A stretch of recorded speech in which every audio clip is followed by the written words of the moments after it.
Hola mis amigos, ¿qué tal? Acércate un poquito más. Hoy es un día especial. Es el día de hacer nuestro estudio bíblico grande. El tema maravilloso de la palabra del Señor, donde nosotros vamos a profundizar un poco más, dedicando un tiempo mayor para conocer un poco más acerca del plan de Dios para salvar a todos los seres humanos. Bueno, el tema de hoy es la primera venida de Jesús y vamos a destacar algo relacionado a la Navidad. Estamos cerca de la Navidad, entonces nosotros vamos a tratar de este tema, la primera venida de Jesús.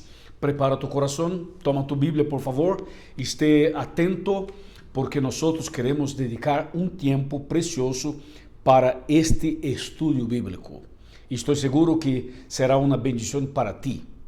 Bueno, eu agradeço muito a ti por estar aqui comigo. Tu que estás em casa, tu que estás em seu trabalho ou viajando, tu que te encuentras em uma classe bíblica ou um grupo pequeno ou em uma igreja, não importa tu que estás solo, sola ou com a família, sejam todos muito bem-vindos a este programa Acércate de Estudio de la Palabra del Senhor. Que Deus te bendiga muito e seguramente tendremos um momento muito especial em nossa vida espiritual e um crescimento maior por la gracia del Senhor. Bueno, vamos entonces a empezar haciendo una oración. Vamos a orar. Padre querido, muchas gracias por este momento de oración y por este momento en que tenemos la oportunidad de estudiar tu palabra y conocer un poco más acerca de la primera venida de Cristo Jesús. Te pedimos que derrames tu Santo Espíritu sobre nuestra vida y que abra nuestro entendimiento para que comprendamos realmente tu santa palabra. En el nombre de Jesús, amén. Muy bien, amén. El punto clave para empezar esta nuestra reflexión es algo muy interesante porque nosotros cuando hablamos de la primera venida de Jesús quedamos pensando cuál fue el propósito. Bueno, entonces empezaremos con el libro de Hebreos, Hebreos capítulo de número 9, Hebreos 9, versículo 28. Escrito está: Assim também Cristo foi oferecido uma sola vez para quitar os pecados de muitos, e a segunda vez, sem relação com o pecado, aparecerá para salvar a los que lo esperan. Bueno, esse versículo habla acerca de las dos venidas de Cristo. La primera venida a través de María, por el poder del Espíritu Santo, cuando Cristo murió en la cruz, fue sepultado y resucitó para salvarnos. Y también apunta para la segunda venida de Cristo en las nubes de los cielos, en gloria y majestad, con todos los ángeles tocando sus trompetas. Entonces, este versículo habla de las dos venidas de Cristo Jesús. Bueno, entonces, ¿cómo fue la primera venida? ¿Qué dice la Biblia? ¿Qué dice la profecía? ¿Qué podemos encontrar en la palabra de Dios acerca de este tema? Bueno, tenemos que volver un poquito en la historia y recordar lo que pasó en el cielo antes de la creación humana. Sabemos que un ángel se rebeló contra Dios. Este ángel era un ángel de luz, era Lúcifer, y él se rebeló contra el gobierno de Dios.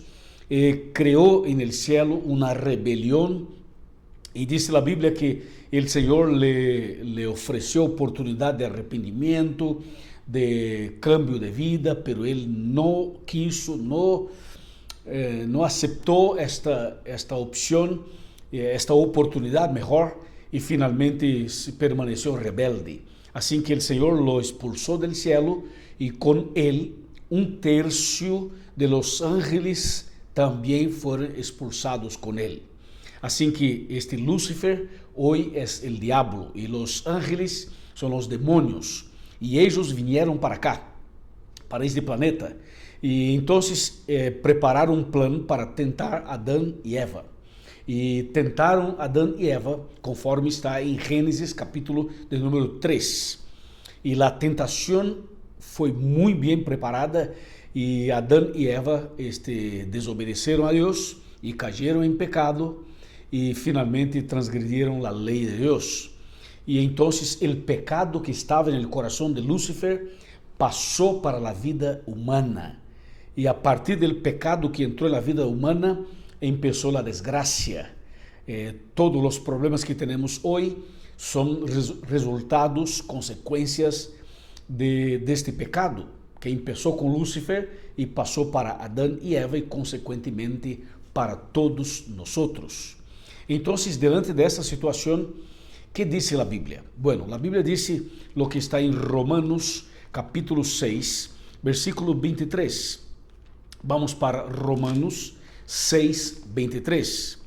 Dice la palabra de Dios: porque la paga del pecado es la muerte, pero el don gratuito de Dios es la vida eterna en Cristo Jesús, Señor nuestro. Bueno, el texto dice que la paga del pecado es la muerte eterna, pero hay un don gratuito del Señor, que es la vida eterna a través de Cristo. Bueno, entonces queremos analizar justamente estos aspectos. Así que cuando Adán y Eva pecaron, pasó algo impresionante, increíble. Lo que pasó fue que Adán y Eva se alejaron de Dios y huyeron de la presencia del Señor.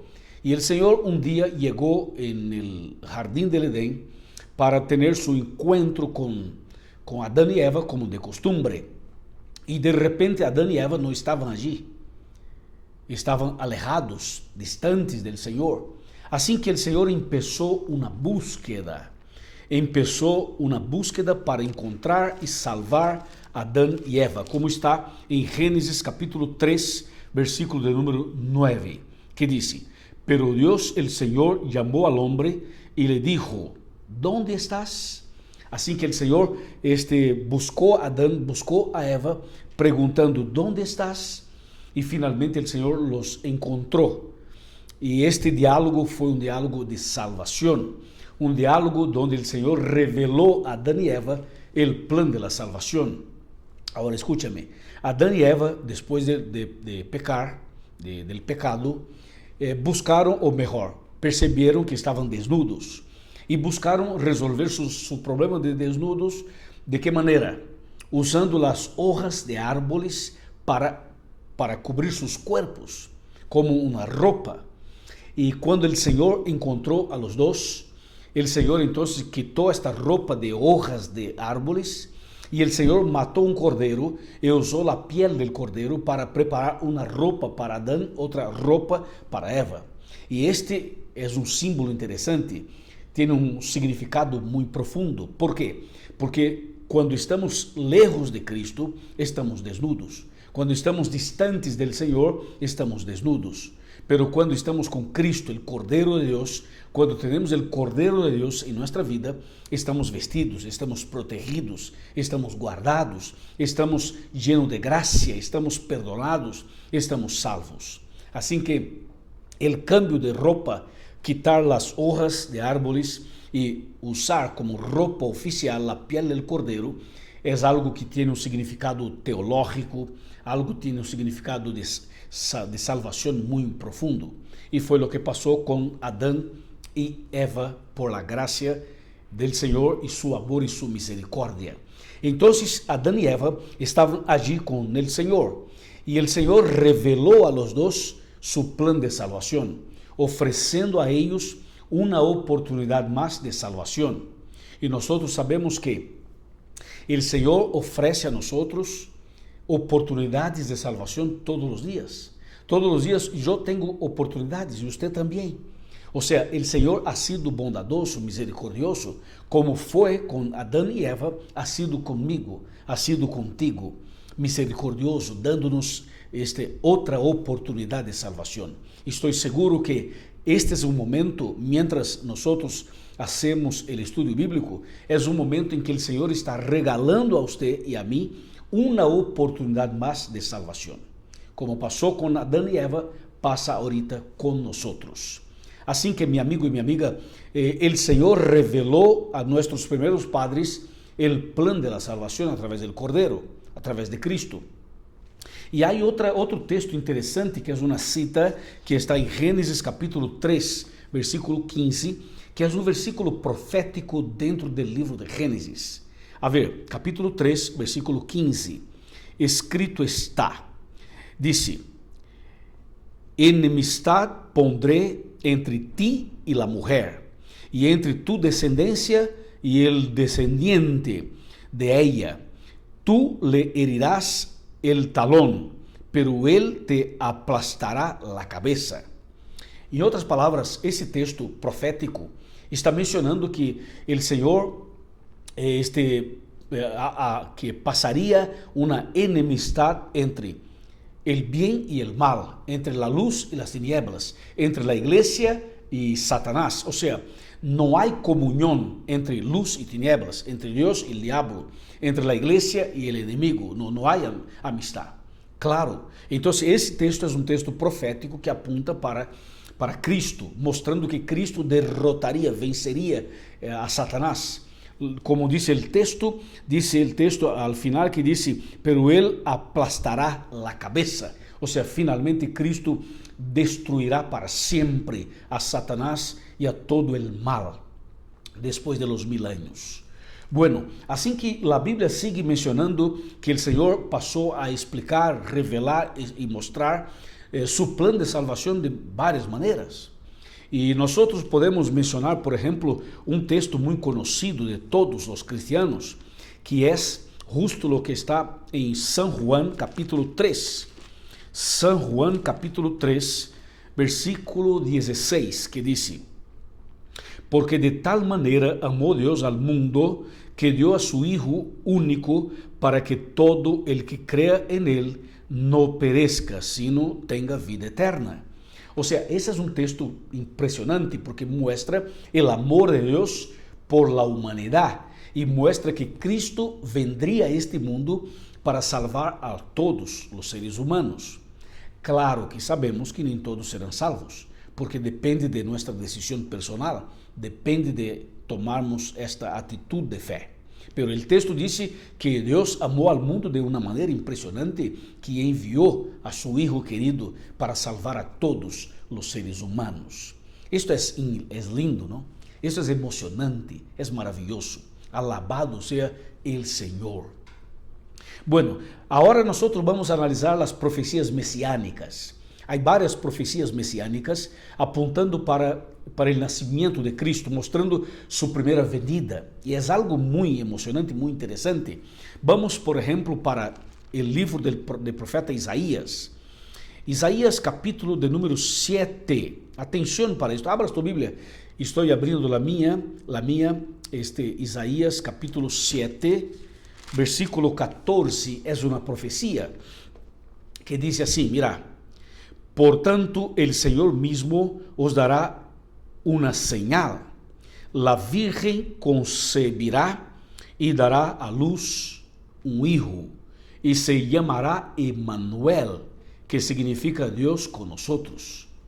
Mira, aqui está uma profecia messiânica, e esta profecia foi escrita aproximadamente 700 anos antes do nascimento de Jesus. Algo impressionante, não? Maria não existia todavia e já estava profetizado. Agora analicemos um pouquinho o texto. Diz: portanto, el Senhor mismo os dará uma señal. Diz: la Virgen concebirá e dará a luz um hijo. Bueno, aqui temos dois pontos claves. O texto bíblico, a profecia messiânica, mostra-nos que Cristo nasceria neste planeta através de uma virgem. Mira, há um detalhe muito importante. Ou seja, o texto bíblico anuncia que Cristo nasceria através de uma virgem. Increíble, não? E você sabe que isto, humanamente hablando, é impossível. Como que uma virgem vai quedar encinta, embaraçada? Ou seja, se é virgem, se é solteira, se não tem uma relação com seu marido, é impossível, humanamente hablando, que uma virgem se ponga embarazada. E o texto diz que uma virgem conceberia e daria a luz a um hijo. Então, o ponto número 2 é que a Bíblia menciona um hijo varón. Ou seja, é um destaque para um hijo varón que nasceria através de uma virgem. ¿Está bien? Hay otro punto interesante, dice, y su nombre sería Emmanuel. Y Emmanuel significa Dios con nosotros, mostrando que Dios dejaría todo el cielo, todo el universo y vendría aquí para se tornar una persona como nosotros, o sea, un ser humano como nosotros. Eso es lo que dice la Biblia. Así que la profecía mesiánica apunta claramente para el nacimiento de Cristo a través de una virgen. Sería un hombre, un hijo varón, y su nombre sería Emmanuel. Impresionante, ¿no? Qué linda la profecía, cómo está claro todo esto. Pero tengo otro texto para seguir analizando otra profecía mesiánica. Aquí mismo en el libro del profeta Isaías, capítulo 9, versículo 6, escrito está, mira, porque un niño nos es nacido, hijo nos es dado, y el gobierno está sobre su hombro, y será llamado maravilloso, consejero, Dios poderoso, Padre eterno, príncipe de paz. Esse é um texto realmente emocionante, ¿viste? Porque esse texto mostra-nos claramente que nasceria um hijo. Outra vez, confirma o que acabamos de ler en el capítulo 7. Aqui menciona um hijo varón. E diz, el gobierno está sobre su hombro. O sea, ele seria um governador. Não um governador de uma província, de um estado, não. El governador de todo o universo. O sea, este niño que nacería en este mundo sería el gobierno, el gobernador de todo el universo. Y el texto bíblico sigue diciendo, y su nombre sería maravilloso. ¡Wow! Consejero, impresionante. Mira, Dios poderoso.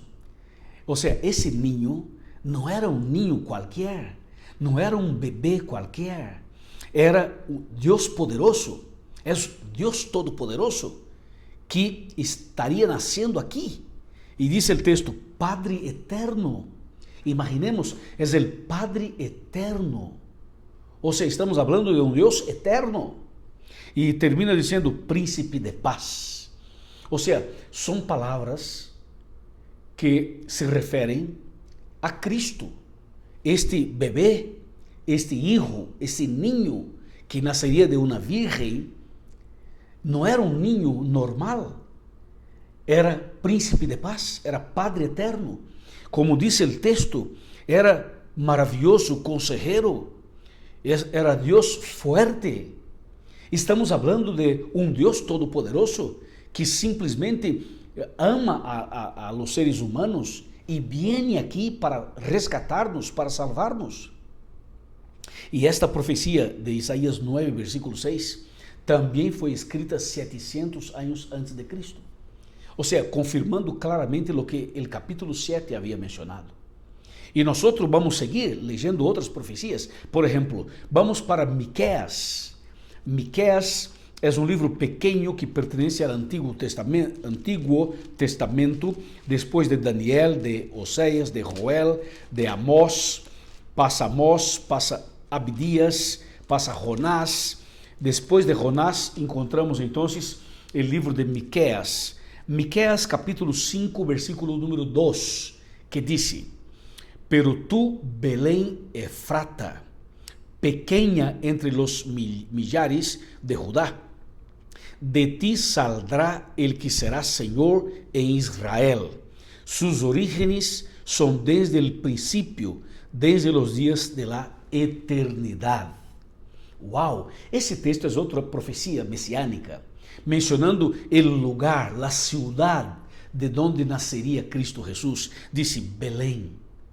¿Por que em Belém? Porque Belém significa cidade del pan e Cristo Jesus é o pan de vida, como está escrito em São João, capítulo 6, versículo 48. Assim que Cristo, o pan de vida, nasceria em Belém, a cidade del pan, e disse claramente, e sus orígenes são desde o princípio, desde os dias da eternidade. Ou seja, mostrando que Cristo é eterno, que Cristo existia antes de Maria, que Cristo é Deus Todo-Poderoso, é Padre eterno, é Príncipe de paz, é maravilhoso consejero, Deus fuerte, como lemos em Isaías 9. Então, esse texto confirma que Cristo nasceria em la ciudad de Belém. E Cristo também seria, o texto menciona que Cristo é eterno. ¿Viste? Está muito claro, não? Então, as profecias messiânicas estão apuntando para os detalhes, como seria a primeira venida de Cristo. E se nós volvemos a Isaías, o capítulo 53 de Isaías, quedamos impressionados, porque Isaías 53, versículos 1 al 7, menciona que Cristo passaria por todos os sofrimentos. Dice claramente, vou ler solamente o versículo 7, que diz: angustiado e afligido, não abriu sua boca, como cordeiro foi levado al matadero, como oveja ante sus transquiladores, e disse, emudeció e não abriu sua boca. Ou seja, Isaías 53, del versículo 1 al versículo 7, menciona o sofrimento del Mesías, menciona o sofrimento del Cordeiro de Cristo, mostrando todos os momentos finais da história de Cristo, su momento en la vía dolorosa, su momento en el sacrificio, su momento de sangre, su momento de abandono. O sea, las profecías mesiânicas estão apuntando todas elas para a primeira venida de Cristo, em estes textos que estamos lendo. E se você se anima a ler Salmo 22, e aí se queda como uma tarefa de casa, Salmo 22 menciona detalhes de lo que passaria com Cristo na cruz, seus últimos momentos, suas palavras, suas frases.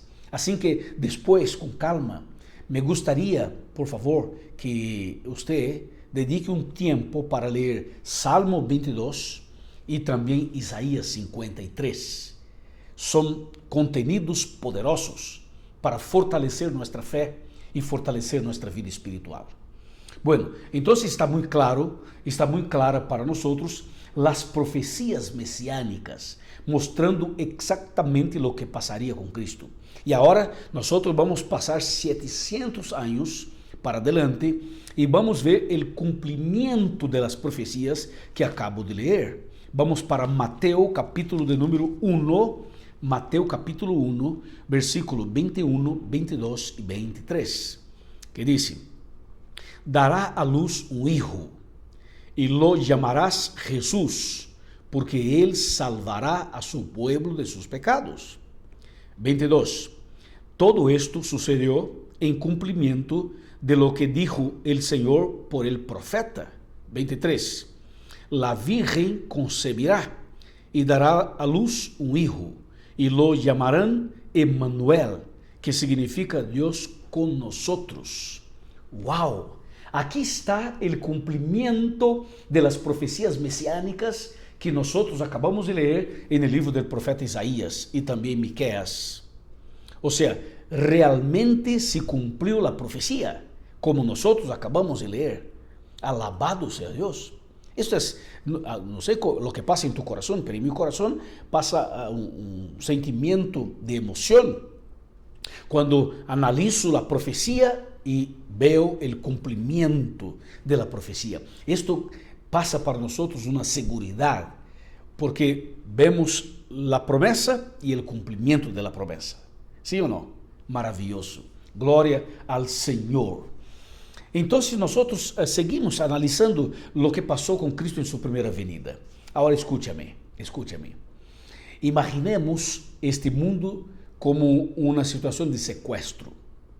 Imaginemos que o diabo é o sequestrador e sequestrou esse planeta e sequestrou os seres humanos. E Cristo vino para pagar o preço de nosso rescate. Ou seja, o pecado nos metió em um cautiverio. O pecado levou a los seres humanos a uma vida de esclavitud em um cautiverio. E Cristo vino para que coisa? Para pagar o preço, o rescate. E qual foi o preço pagado por Cristo para rescatar a você e a mim? Claro, foi com sua vida, com sua morte, com seu sangue. Quando Cristo vino a este mundo e morreu na cruz e derramou seu sangue e foi sepultado e ressuscitou, aí Cristo pagou a deuda nossa. Aí Cristo pagou o resgate, aí Cristo derrotou o sequestrador, aí Cristo abriu a porta do cautiverio. E nós, quando aceitamos a Cristo como Salvador, salimos do cautiverio, salimos da esclavitud, salimos das manos do diabo e nos tornamos pessoas livres em Cristo Jesus, caminhando, yendo de vuelta para nossa casa verdadeira, que é o cielo, que é o reino de Deus. Amém? Esto é incrível, é impressionante. E a Santa Bíblia menciona como foi a muerte de Cristo, porque Cristo vino nasceu aqui. Esta é a Navidad, a verdadeira Navidad, é o nascimento de Cristo, pero não só seu nascimento, sua vida, sua muerte e sua ressurreição. Todo esto faz parte de la Navidad. Nós não podemos pensar solamente em um bebê, temos que pensar que este bebê, que este hijo, que este niño se trata del Dios fuerte, del Dios eterno, Padre eterno, el Todopoderoso, el Dios Todopoderoso, ¿viste? Vamos a abrir a Bíblia em Mateus capítulo 27. Mateus capítulo 27, versículos 45 e 46, que diz: Entonces vino a sus discípulos, Mateus capítulo 27, Mateus capítulo 27, 45 e 46, diz: Desde a hora sexta, que seria mais ou menos meio-dia, hubo tinieblas sobre toda a terra hasta la hora novena, a 3 da tarde. Cerca de la hora novena, Jesús exclamou a gran voz: Eli, Eli, lema sabactani. Isto é, Dios mío, ¿por que me has desamparado? Atenção, Cristo foi crucificado. E Cristo, quando foi crucificado, diz a Bíblia, hasta las 3 da tarde, quando morreu, então Cristo entregou sua vida por nós em la cruz. E diz o versículo 45, desde a hora sexta, el meio-dia, hubo tinieblas sobre toda a terra. Ou seja, o planeta inteiro oscureceu. El sol se recusou brilhar. Ou seja, o mundo inteiro quedou em uma oscuridade, todo oscuro. ¿Por quê? Porque Cristo, o Criador, estava morrendo. Todo o planeta quedou oscuro. La luna apareceu roja como sangre. Los animales e pájaros se fueron. La tierra tembló. Toda a natureza se manifestou, porque o Criador estava em la cruz. Cristo vino para salvar-nos. Cristo estava pagando o preço de nosso resgate. Alabado seja Deus. E Cristo morreu em la cruz. Em seguida foi sepultado e ao terceiro dia ressuscitou. E depois volveu ao cielo. E neste momento Cristo está no santuário celestial, realizando intercessão por nós. Cristo é nosso mediador. E muito pronto Cristo saldrá do santuário e vendrá aqui outra vez para buscar-nos. Vendrá em las nubes de los cielos, com seus ángeles, com poder e glória, para buscar a cada um de nós. Por isso temos que aceitar a Cristo como Salvador personal. E por este motivo Cristo vino por primeira vez. Sua primeira venida foi para pagar o preço de nosso resgate, para salvar-nos, para dar-nos vida eterna. Por isso vino Jesus. ¿Viste? Mi querido amigo e mi querida amiga, Cristo pronto vendrá. Esse é o momento para tomar uma decisão. Esse é o momento para abrir o coração e para entregar a vida ao Senhor. Esse é o momento para que aceptemos a Cristo como Salvador personal. O que significa aceitar a Cristo como Salvador? Significa aceitar que seu sacrifício, que sua sangre derramada, isto é suficiente para salvar-nos. Ou seja, temos que crer que o sacrifício de Cristo é suficiente para salvar-me da morte eterna. Então, eu reafirmo minha decisão de aceitar a Cristo outra vez. Se tu já lo aceptaste, reafirma, confirma esta decisão. E se não todavia, esse é o momento de tomar uma decisão de aceitar a Cristo. aceptar a Cristo como Salvador, entregar a vida ao Senhor, nascer de novo, cambiar, seguir a Cristo, seguir seus passos, obedecer seus mandamentos, andar como Cristo ensinou. Esse é o momento, meu amigo e minha amiga, de cambiar definitivamente. ¿Sabes por quê? Porque muito pronto este mundo chegará a seu fim e muito pronto Cristo vendrá outra vez para buscar-nos. Então, eu te pergunto a ti, ¿te parece que é realmente necessário cambiar, tomar uma decisão, entregar a vida ao Senhor? Claro que sim. Então, eu pergunto a ti, ¿estás disposto a confirmar que aceptas a Cristo como Salvador? ¿Queres confirmar isto? ¿Queres confirmar tu decisão de cambiar, de nascer de novo, de entregar sua vida a Cristo, de ser uma nova pessoa? Levante a mão se você acepta esta invitação, dizendo: eu acepto. Muito bem, meu querido irmão, há que tomar esta atitude de fé e há que decidir seguir a Cristo conforme sua palavra. Então, a Igreja Adventista do Sétimo Dia está de portas abertas para receber-te.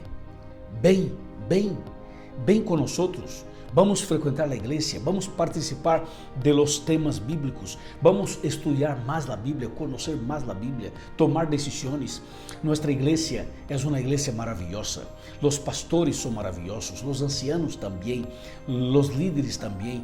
Busque uma igreja, frequenta a igreja, bautízate, nazca de novo e prepárate para a segunda venida de Cristo, quando vamos volver a nossa verdadeira casa, a nosso hogar celestial verdadeiro. Amém? Alabado seja Deus. Felicitações, conforme has tomado tu decisão. E agora, com esta decisão que tomamos, vamos orar. Vamos a orar. Oremos. Padre querido, graças por este tema e graças por estas decisões que acabamos de tomar. Te suplicamos tus bendições para que nós caminemos, andemos em tu presença, em tus passos. Eu entrego esta pessoa em tus manos de amor, Senhor, e te suplico que derrames tu Santo Espírito sobre nós. E quando venga Jesus, que nós estemos preparados para a vida eterna. É o que pedimos e agradecemos em nome de Jesus. Amém. Amém. Que te pareceu o tema? ¿Le gostou? Então, por favor, envia este video para seus amigos, ok? Torne-se membro de nosso canal. Haz clique dizendo me gusta, por favor, e haga tus comentários, tomando tus decisões. ¿Está bem? Um abraço para ti. Nos vemos no próximo video, por la gracia del Senhor. Amém.